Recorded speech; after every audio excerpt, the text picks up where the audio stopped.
This summer I went to Peru, and in this video I will be covering the busy 9 days where we packed in a ton of stuff over this trip.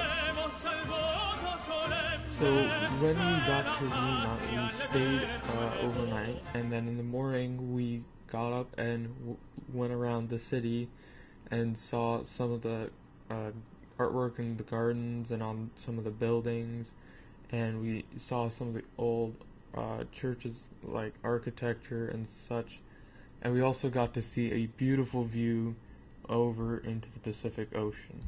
And of course there were a lot of houses that were built along the overlook of the Pacific Ocean, and a lot of those were upper class, and the area we were in when we went to see the view was known kind of more as a quote-unquote bohemian kind of area, I suppose. That is at least what they told us. We also went to one of the squares in Lima where it had some beautiful gardens and a beautifully built church, and we took a lot of pictures there as well.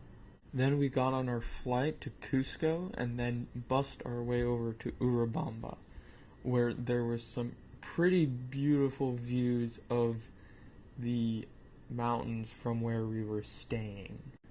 I think I will leave the description of the accommodations and the ratings of it to the comments section below. Then we were bussed on our way to an alpaca and llama farm, and on that way we stopped at a point where we could see a beautiful view of the Sacred Valley. Now the Sacred Valley is most likely called it because not only is it surrounded by mountains, making it very well defensible and hard for invaders, but the land around it is also quite fertile, and there are many rivers that run through it. Now at the alpaca and llama farm we saw llamas and alpacas, but we also saw what would be considered more wild alpacas and llamas, but those were further back. You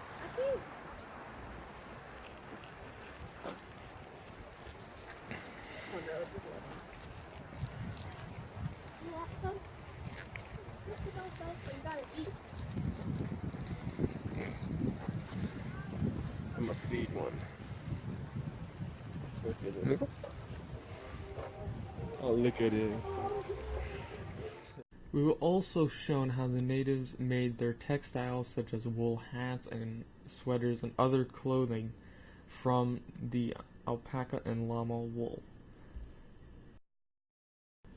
First, they would take dyes from multiple different sources such as cactus fruit or limes and lemons, then put them into a mixture which would create a dye which they could then dip the wool into, creating many variants of colors. They would then hand weave and sew together the wool to make their textiles. Then after buying some things in the Pisac market, we went to the Pisac ruins. Surprisingly, had ruins from the Incas, and we saw one of the oldest cemeteries in Americas, and they are carved in to the side of a mountain. Then we did some service work at a school where we helped clear out some of the weeds and grass for a field, and also help do other work. And it had a beautiful view of a river in the valley. Then we went into town and did some silver work at a jewelry shop where we made some silver rings. Now we did also get to try some guinea pig, which they eat in Peru, and it didn't taste that bad. It actually, in my opinion, tasted pretty good. It kind of tastes like lamb, in a sense. I wouldn't say it tastes like chicken, though. Then the next day we went to a native Quechuan village where we did some other work. Me and my friend cut some corn, and we plowed a part of a field, and we also shucked some corn. After we had finished our work, we regrouped, and then the native Quechuan people took us up to a mountain view, which was absolutely stunningly beautiful. And then they performed some religious ceremony, which we got to watch. Oh my god,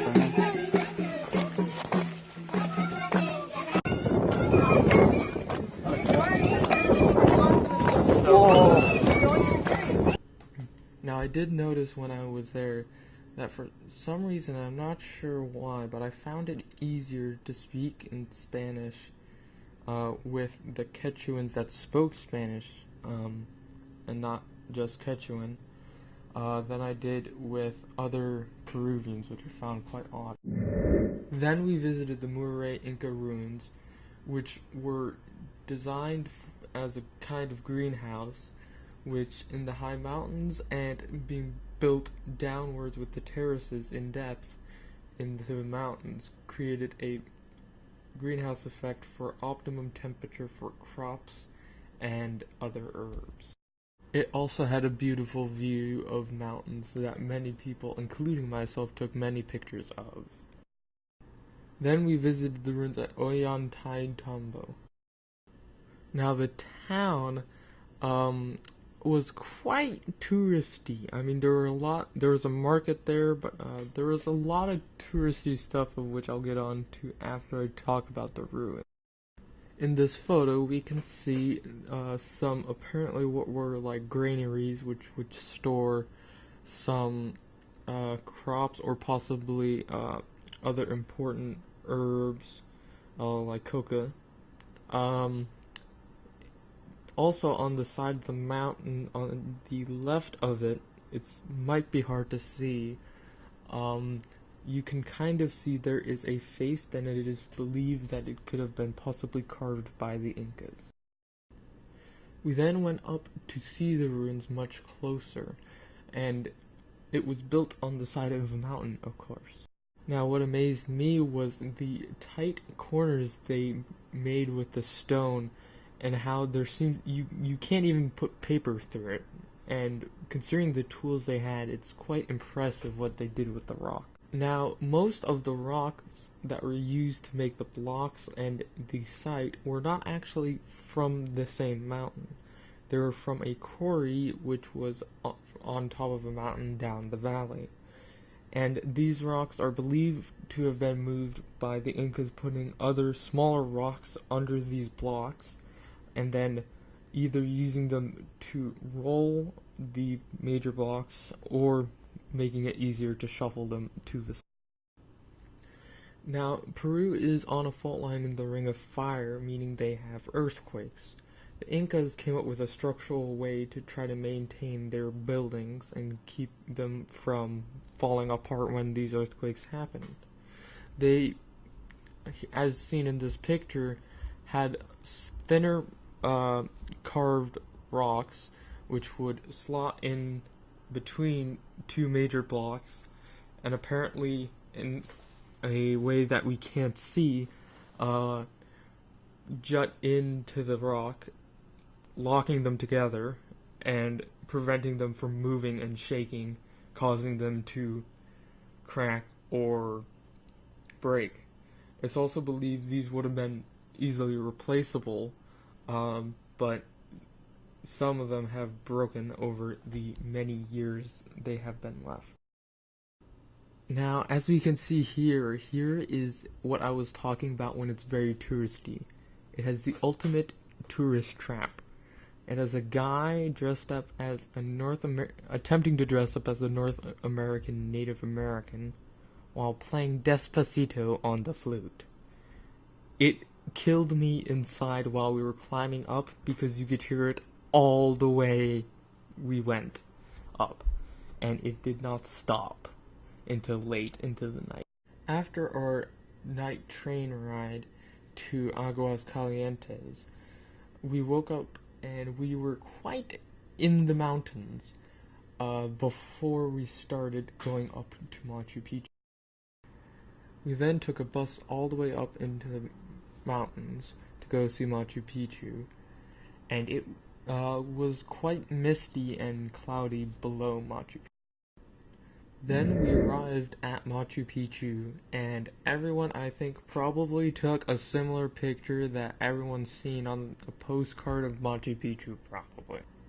Now, Machu Picchu, when you're there, actually seems quite bigger than what you think beforehand, because you have Machu Picchu Mountain and then the town of Machu Picchu, but you also have the terraces of what probably was farmland, which probably would have been included into Machu Picchu. And yes, there were alpacas there. Alpacas. On Machu Picchu. Now for the stonework of Machu Picchu, the stones I was talking about at Ollantaytambo, how they were so tight, in Machu Picchu especially, it seems, the tightness of the stones depended on what class you were. If you were not just your average, per se, what most would know as peasants, you would, like upper class or noble, you probably would have tighter stone edges, whereas the lower classes wouldn't be able to afford such high maintenance masonry. Now here we can see what was a sacred site and was used as a temple to Mother Earth or Pachamama, and is what's interesting about the Incas was they actually built not exactly like we do today, where we tear down something and then build on top of it. They would build into it. So like as we can see here, this mason work is built around the cave and doesn't actually carve into it, which I find quite impressive and quite interesting. Now there are a couple of rocks at Machu Picchu that seem to have been carved to resemble the mountains surrounding Machu Picchu. There's this photo, and then we have another photo, which me and my friends found. This rock also seemed to look like one of the mountains surrounding Machu Picchu.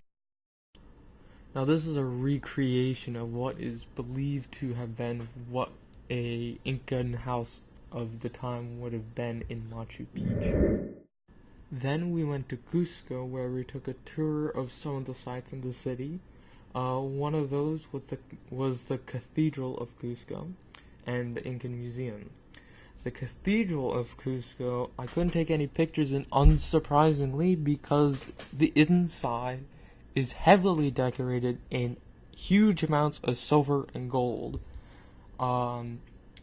Most likely Incan gold and silver, because it was also built on a Incan temple site. Many of the stones are also Incan, but I cannot express the amount of gold and silver. But also, every gold and silver decoration seems to be, unlike its European counterparts of the time, to have been gilded in some form of decoration. They also have many Peruvian twists on Christian ideas and stories. For instance, the Last Supper, on the table there is a guinea pig, and there is Peruvian bread instead of what we traditionally think. Then after a day, we left for Lima by plane, and we came across, since the FIFA Cup was on, some celebrations of the Peruvian team, I believe coming back from the cup, as they were sadly eliminated.